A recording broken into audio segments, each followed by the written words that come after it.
Samsung $361 अरब, Amazon $2.29 trillion, Apple $3.5 trillion, लगभग हमारे देश के जीडीपी के बराबर। हम में से बड़ी आबादी को आज भी यही लगता है कि इतनी बड़ी सफलता हासिल करने के पीछे हाई टेक्नोलॉजी, हाई फंडिंग और मल्टी टाइम इनोवेशन का हाथ है। पर क्या हुआ अगर मैं कहूँ कि ये सारी बातें सिर्फ सरफेस लेवल पर ही सच हैं? ये बात कहने के लिए तो सच है, पर इसके पीछे की सच्चाई कुछ और ही है। इन कंपनियों की सफलता के पीछे एक ऐसी खौफनाक चीज का हाथ है जिसके बिना इन कंपनियों की सफलता तो छोड़ो, इसके बिना इनका सर्वाइव करना भी इम्पॉसिबल है। इन सारे जायंट कंपनियों की सफलता के पीछे एक बहुत बड़ा हाथ इन कंपनियों के एम्प्लॉय की थकान, चंद सैलरी के नाम पर इनके सपनों को मारना, 9 to 5 की जगह कभी कभी 9 से 10 काम करके इन्हें इतना थका देना कि इन्हें अपने पर्सनल लाइफ के लिए भी टाइम न मिले। पिछले साल यानी 2024 में इन्फोसिस के मालिक एनआर नारायण मूर्ति का स्टेटमेंट लोगों के सामने आया, जिसमें उन्होंने कहा Young professionals in India should be willing to work 70 hours week to meet the global competition। और इसके साथ ही एक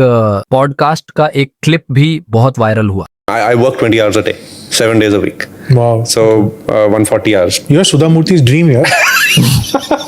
इन दोनों इवेंट्स के बाद लोगों ने सोशल मीडिया पर जमकर इसको ट्रोल किया, जिसके बाद वर्कलोड का मुद्दा हमारे देश में एक सीरियस इश्यू बनकर उभरा। वर्कलोड एक काफी सब्जेक्टिव प्रॉब्लम है। ये डिफरेंट ग्रुप्स ऑफ पीपल को डिफरेंट तरीके से फील होता है, पर इसका रिजल्ट लगभग हर किसी पर समान ही होता है। डॉक्टर, इंजीनियर, कॉर्पोरेट वर्कर या नॉर्मल वर्कर, सभी के लिए वर्कलोड के मायने उनके काम और काम के घंटों के हिसाब से अलग अलग हो सकते हैं, पर इसका इफेक्ट जो कि डिप्रेशन, एंजाइटी, टायर्डनेस, इन सभी का फील सभी के लिए समान होगा। आइए इस मुद्दे को सही से समझने के लिए अमेजन के ऊपर एक केस स्टडी पर जरा ध्यान देते हैं। जैसा कि आप इमेजिन कर पाएंगे कि इतने बड़े बड़े वेयर हाउस में बहुत बड़े बड़े सामान को अरेंज करना अपने आप में ही एक फिजिकली एंड मेंटली चैलेंजिंग काम है। इस बड़े बड़े पैकेज को एक से दूसरी जगह ले जाने के लिए कुछ इस तरीके के वाहन का इस्तेमाल होता है। अब जबकि पैकेज इतने बड़े बड़े होते हैं तो मशीनों के द्वारा काम करने के बाद भी कई बार वर्कर्स को गंभीर इंजरी भी हो जाती है। फॉर्च्यून, जो कि एक ग्लोबल मीडिया कंपनी है, ये अक्टूबर 2023 में एक रिपोर्ट निकालती है जिसके हिसाब से वेयर हाउस में काम करने वाले 59% वर्कर जिन्हें काम के दौरान ही फिजिकल इंजरी हुई, वो अपने दर्द को थोड़ा कम करने के लिए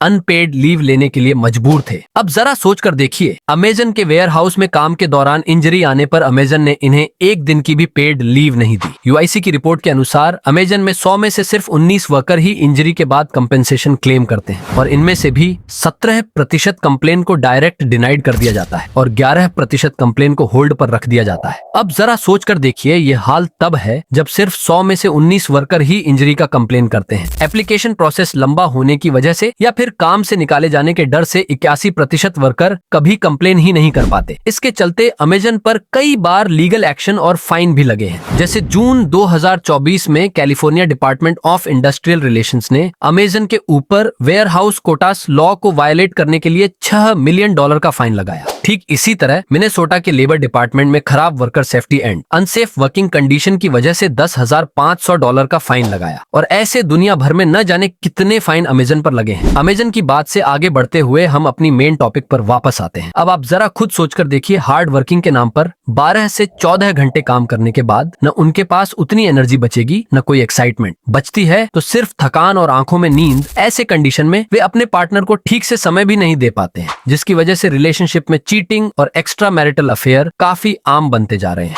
कई स्टडी ने यह तक दिखाया है कि डिवोर्स का डायरेक्ट रिलेशन ओवरवर्क से भी है। काम की प्रेशर की वजह से अपने पार्टनर को समय न दे पाना कपल्स के बीच डिवोर्स रेट को काफी हद तक इन्फ्लुएंस कर देता है। अब सवाल ये है कि क्या असल में यह हसल कल्चर से फायदा भी है किसी का? ये जो दिन रात काम करके पर्सनल एंड प्रोफेशनल लाइफ दोनों बर्बाद कर रहे हैं, क्या असल में इसका फायदा भी है? और सबसे जरूरी, इस ओवरवर्क से होने वाली फायदा नुकसान क्या सभी के लिए बराबर है? मैं यहाँ नारायण मूर्ति की बात को दोबारा मेंशन करना चाहूंगा। Young professionals in India should be willing to work 70 hours week to meet the global competition. इनके इस स्टेटमेंट से लग रहा है कि इन्हें देश की काफी फिक्र है और ये वाकई चाहते हैं कि इंडिया के यूथ 70 घंटे काम करके ग्लोबल कंपटीशन को बीट करे। अगर हफ्ते में सिर्फ एक दिन छुट्टी हो तो 70 ऑनवर्स वीक का मतलब लगभग 11.5 घंटे से भी ज्यादा काम एक दिन में। अब मैं इनकी कंपनी इन्फोसिस के कुछ डेटा को आपस में कंपेयर करके आपको दिखाता हूँ। अगर कोई स्टूडेंट 2013 में जिसने अपना कॉलेज जस्ट खत्म करके इन्फोसिस ज्वाइन किया है और सेम सिचुएशन को हम 2024 में देखते हैं, यानी एक दूसरा लड़का 2024 में कॉलेज खत्म करके जस्ट इन्फोसिस ज्वाइन किया हो। अब कंपेयर करते हैं दोनों कंडीशन में। कॉलेज भी सेम है, दोनों ने अपने पढ़ाई भी पूरी कर ली है, दोनों सेम लेवल के इंटेलिजेंट हैं, यानी सेम रिजल्ट है दोनों का। ऑफ कोर्स दोनों फ्रेशर हैं, तो एक्सपीरियंस भी सेम होगा। अब आप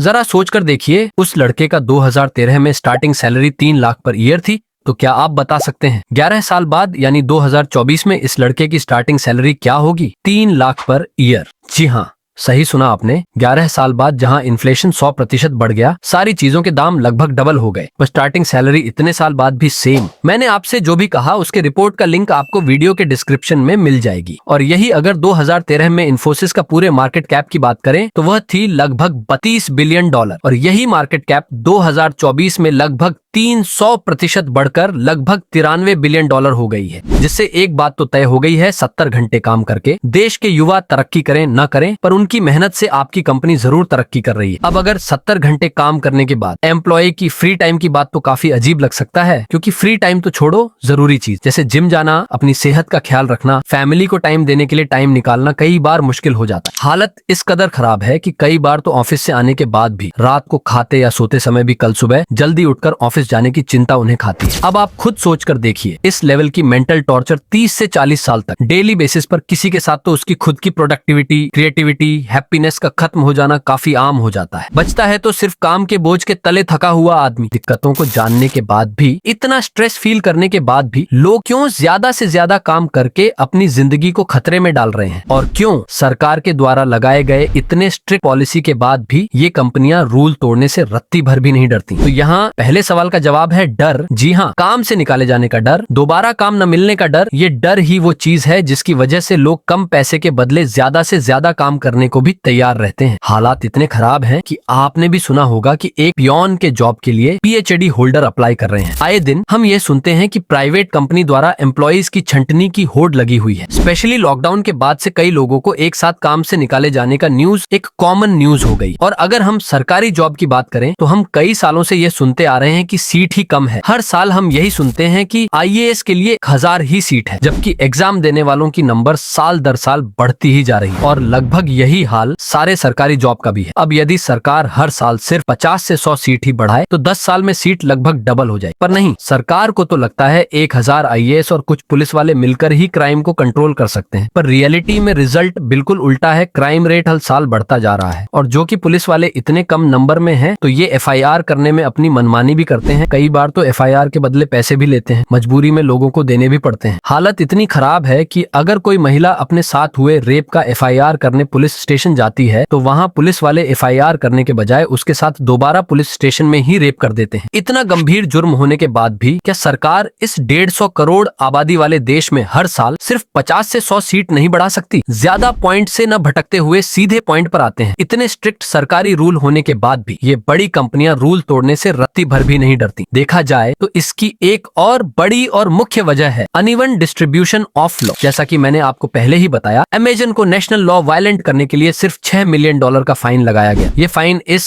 कंपनी के नेटवर्क के सामने कुछ भी नहीं है, तो इस छोटे मोटे फाइन से कंपनी को कोई फर्क नहीं पड़ता। इसलिए ये बार बार नेशनल लॉ को वायलेंट करते हैं और बदले में एक छोटा सा फाइन भर देते हैं। और अगर यही सेम 6 मिलियन का फाइन किसी नॉर्मल कंपनी पर लगे होते तो उस कंपनी की हालत खराब हो जाती। इसे ठीक करने के लिए जरूरी है सरकार ग्राउंड रियलिटी पर थोड़ा ध्यान दे। सारी कंपनी सेम लेवल पर नहीं तो फाइन सबके लिए सेम कैसे? जिस कंपनी का मार्केट कैप बड़ा है उस पर फाइन भी बड़ा होना चाहिए, ताकि ये भी गलती करने से डरे। ये सब चीजें तब ठीक होंगी जब पॉलिटिशियन इन सब इशू पर बात करें, न्यूज वाले इन सब टॉपिक को मेन स्ट्रीम मीडिया के सामने लाए। अब जरा सोचकर देखिए, कोई आदमी पहली बार इंडिया आया है और आने के साथ ही देखता है पूरे देश के पॉलिटिशियन, न्यूज वाले एक सीरियस टॉपिक को लेकर बातें कर रहे हैं, और बाद में उसे पता चलता है कि ये सीरियस टॉपिक एक स्टैंड अप कॉमेडियन के ऊपर है, और वहीं बगल में रोड के किनारे एक गरीब लड़की फटे हुए कपड़े में भूखी बैठी हुई है।